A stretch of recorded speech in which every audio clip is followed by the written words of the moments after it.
Yeah. Welcome back to Final Fantasy X-2. Let's dig. Why not? Let's do so much digging. Time for desert. Fun times.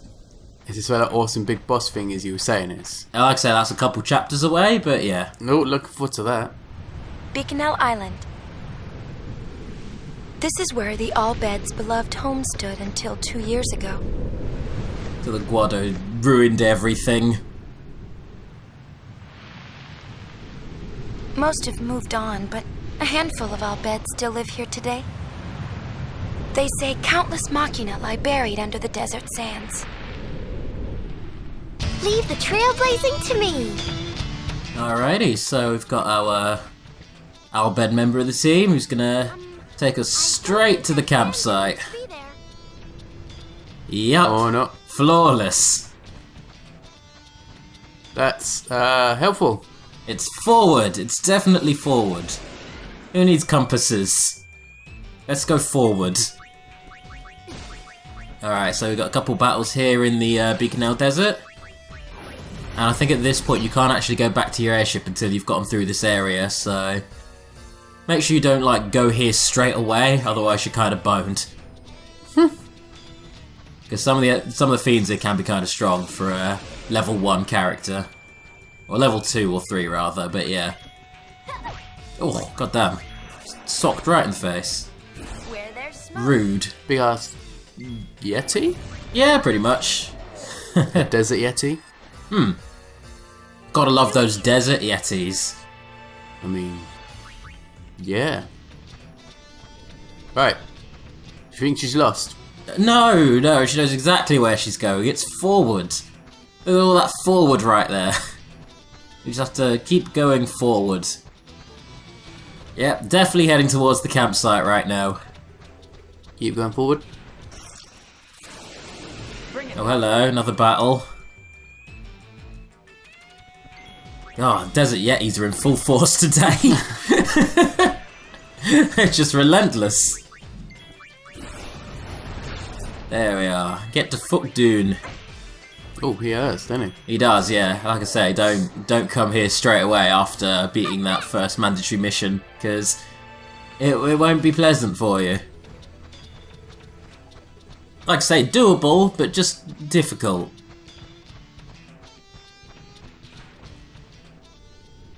So I think we're slowly come to the realization that we're running towards our death. There's nothing in front of us. Nice one, Riku. Riku, you do know the way, right? Riku, are we in trouble? Nervous giggle wasn't the answer I was looking for, Riku.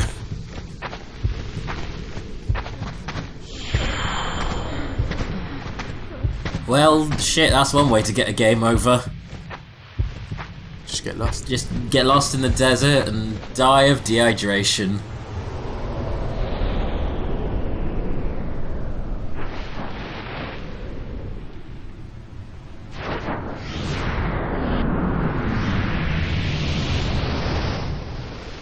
Well, bollocks. Huh.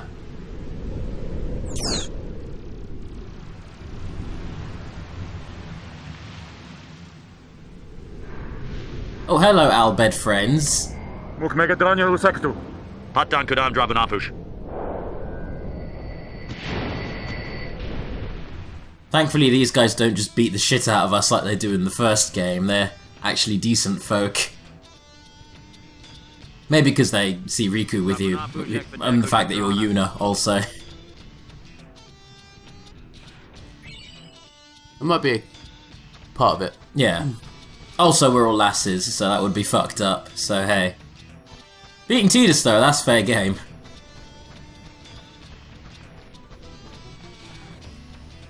Alrighty, so you've got a bunch of characters around here that you want to run around and interact with. You've got a merchant, so Yep. if worse comes to worse, considering you can't get to your airship right now, you can at least stock up on healing items. And after talking to oh so many NPCs, you'll eventually summon the foreman, or the forewoman.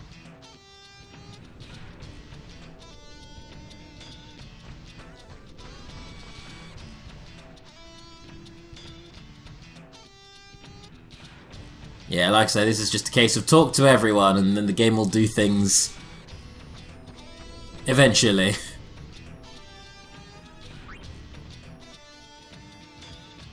Oh, and by the by, if you hadn't gone to Jose Temple beforehand, you'd have essentially just been kindly asked to leave. They would have just been like, "Oh, a sandstorm subsided. Get out. Go away." Never found it.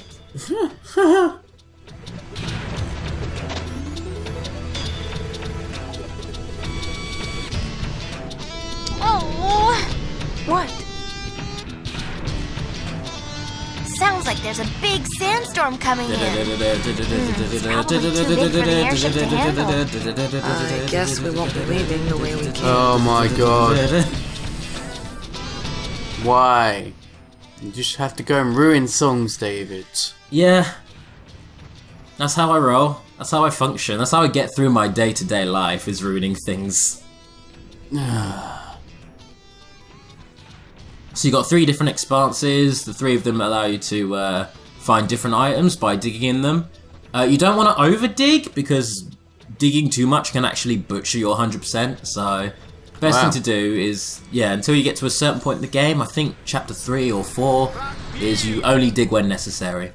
Okay. Anyways, on that note, the foreman's back. What up, foreman? Forewoman? I hate sand. It's coarse. It gets everywhere. And I'll bet you live in the sand. And then she proceeds to just kill everybody.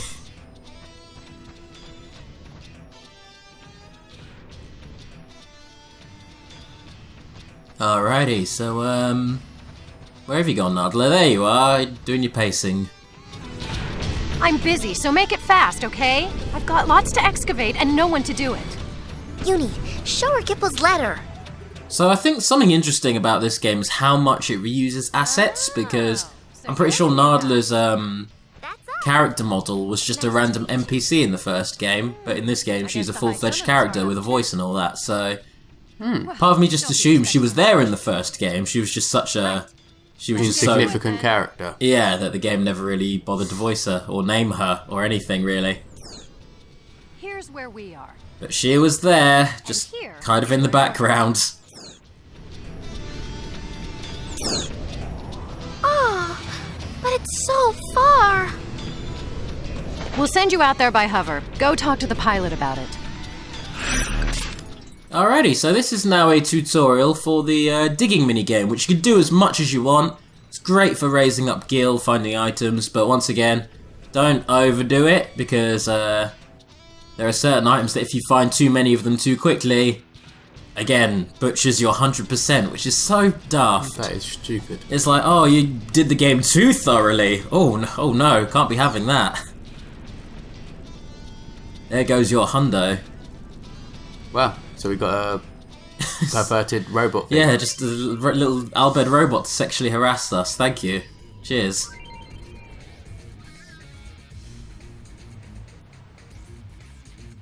So you get a little time limit in the bottom there. You want to run to all the little X's on the minimap. The yellow ones give you key items.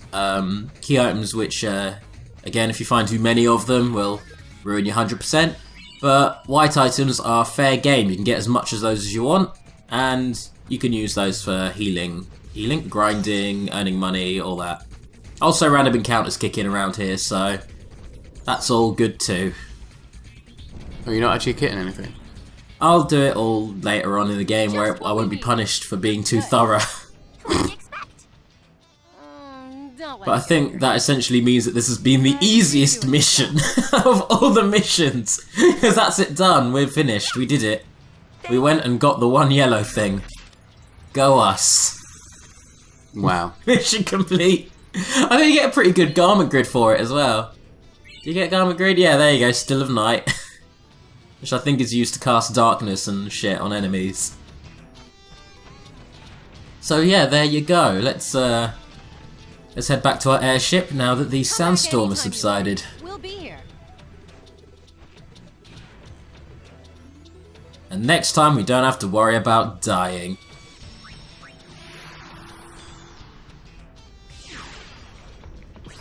Okay, so, from the first game, can you remember where we went after Beaconell Desert? No. Try and think about it. We were at home, where all the sand was, then we got into the airship, and, okay, we went to Bavel. This is when we did the big attack on Bavel. Oh, right, yeah, the wedding. Yeah, yeah, exactly. So, this place, the game's quite... It takes a turn I didn't expect. It's actually quite consistent with its character development. Yuna does not like being here. She's like, oh yeah, bad memories, hate this place, no thanks. Like, it's her hometown, but it's also where she was forced into a horrible arranged marriage, sentenced to execution. It's, yeah, not a great place for her. Yeah, I think it's great. I mean, yeah, it's cool to look at. It's a fantastic, like, from a design standpoint, but... Yuna just needs to man up. Get over it, Yuna, God! But yeah, it's, once again, Bavel is kind of a touchstone area in this game where a lot of important shit happens. But we'll get to that when it happens. And one cool thing is you get to visit this whole new area. 10.2 does this quite a lot, where it'll give you a new segment or a new area to explore, so it can expand on pre-established places. So the whole game isn't just, you know, retreading your steps. I see you finally decided to join New Yevon. You do us much honor, my lady. Lord Braska, may he rest in peace, would be proud. Fuck no, and don't you fucking dare speak my dad's name, you shit. You asshole. He isn't he? I'd be raging at that if I were you, no? Like, fuck you. Your god is a lie, and we killed him. Hey, what's the matter, Uni? Well, you see, there was this arrangement, with the son of the chairman of New Yevon. I turned the offer down, but I thought it'd be kind of awkward. Yuna? You're probably right. Let's go. Huh? No, wait! Hey! Oh...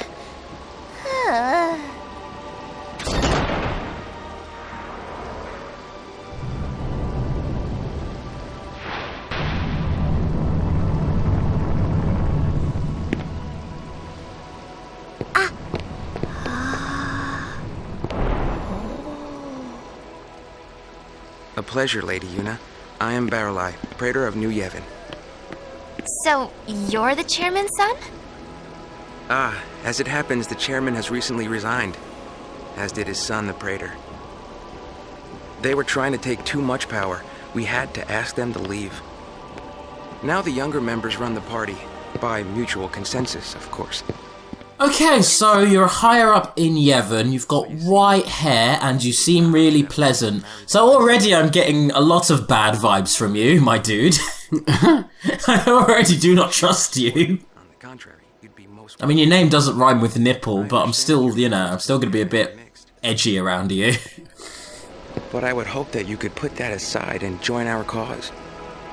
The world is changing, and there are many who are finding it difficult to keep up. New Yevon wishes to help those who feel lost in the winds of change. And so we have to help those people by, you know... Joining them. Killing everyone. Yeah. Do you agree with me? I think that's a good idea. You want to marry me, by the way? I'm very to the point.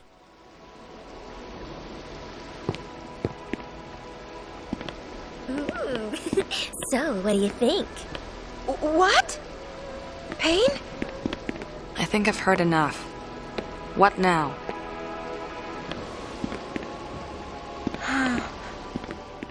Yeah, Pain, you tell him. I like that Riku is just trying really hard to be like your wingman right now. She just wants to set you up with whoever.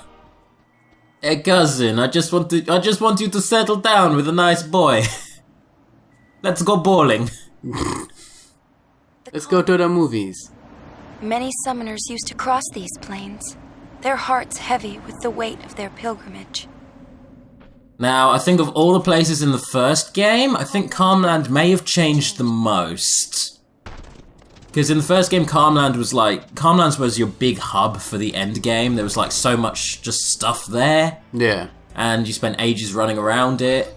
In this game, it's just a great big mini game area. that where the chocobo is? And there will be chocobos here later on, yes. What? Well?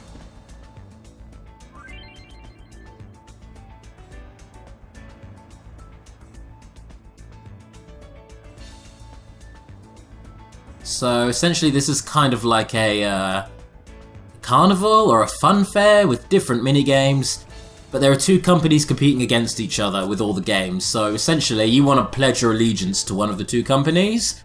I'm going with Open Air because their name just sounds better. I don't think there's that much difference between the two. But yeah, in order to 100% you have to fully boost one of the company's popularity and, you know, unlock all of its cool garbage. So yeah. Fantastic. What some mini games consist of then? You'll find out. I will show them, do not worry. First of all, you have this one just here.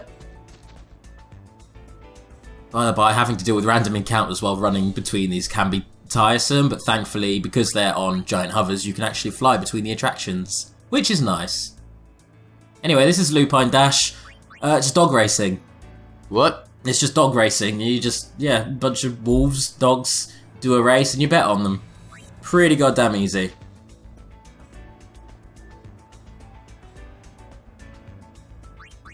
And yeah, like I say, Open Air and Argent, literally the same. So, I'm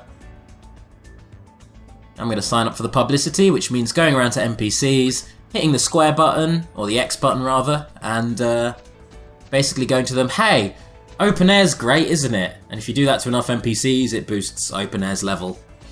Okay. Kind of like scouting for Blitzball in the first game. It can be a bit tedious, especially because to optimize it, you pretty much need to use an FAQ so you know what to say to the right person. Yeah. But yeah, it doesn't actually take that long when you really commit to it, so I'll get that done at some point. Anyway, here's a Quirl. Oh, them things are great. Oh, they are, and it's about to use Blaster, so as you notice here, I'm quickly turning everyone into a Blue Mage, or a Gun Mage. Because even though it only hits one at a time, you can learn Blaster from him.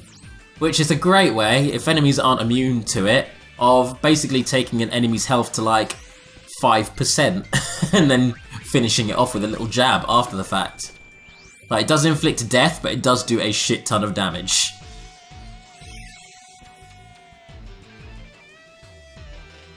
Heal. There we go. So now I just play the waiting game. Wait for that blast to spread around. Now just to make things a little easier, I'm going to get both Riku and Yuna to GTFO. There we go. But then you fight him? Oh, I'll get pain to finish him off, don't get me wrong, but like I say, it's just I don't have that 50-50 chance of the blaster, you know, hitting Yuna there and being pointless, so here we go. Now I just play that one last waiting game. I'll give him a scan just so you can see what scan is like. Ta-da! It just tells you how to beat the dude. Great for first time players, or people who haven't played the game in 10 years and have pretty much forgotten how it works. Oh, he's using a magic now. Come on, use your magic. Get your blaster out. Use your blaster. There we go.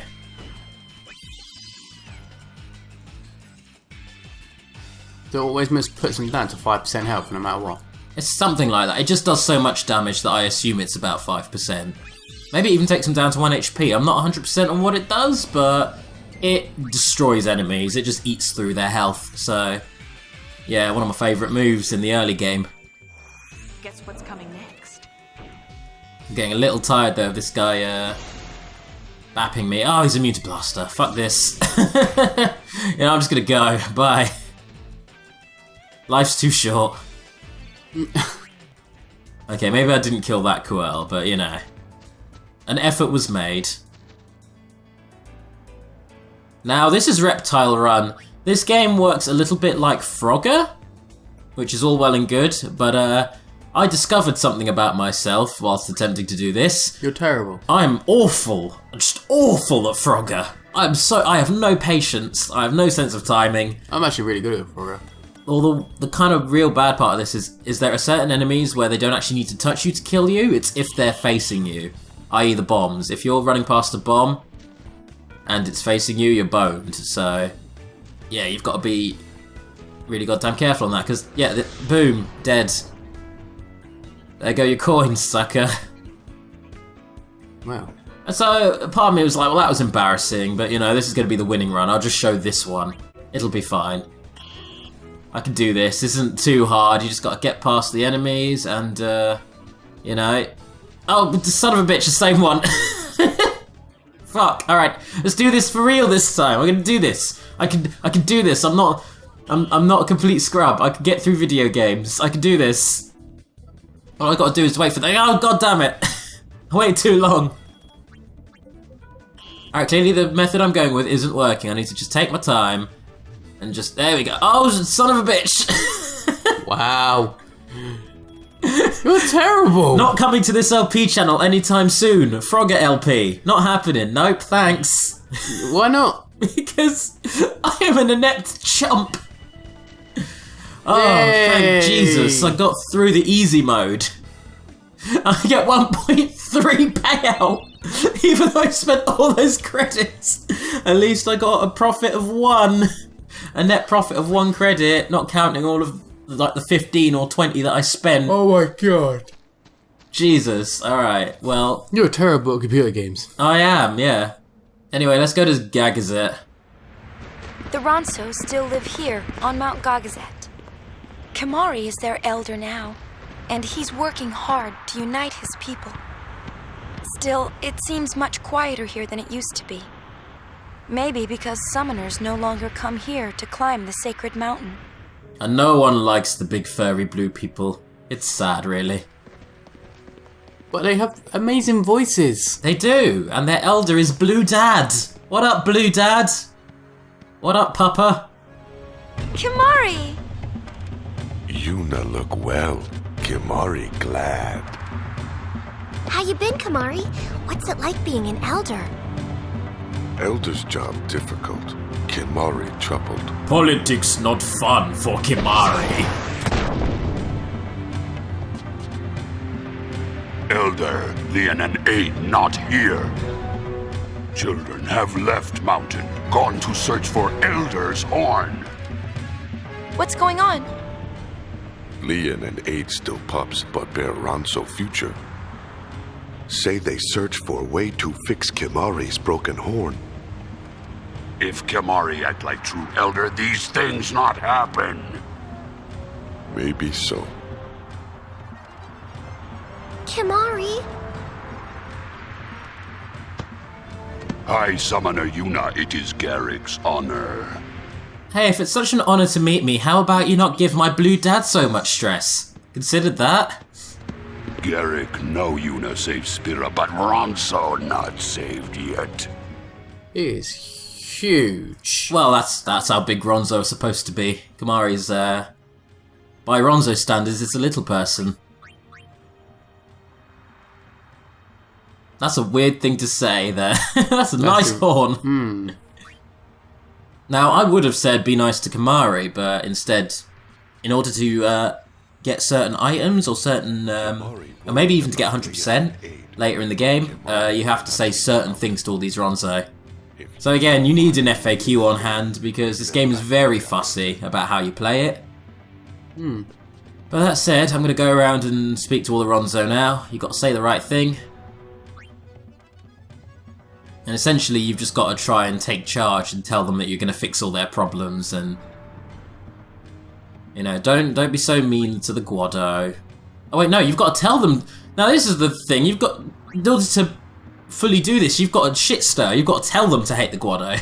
Even though we were just with the Guado and sympathising with them. So, oh yeah, it sucks to be you guys. Don't worry, we'll help you out and fuck the Guado. Like, you've got to almost like stoke the fires of war.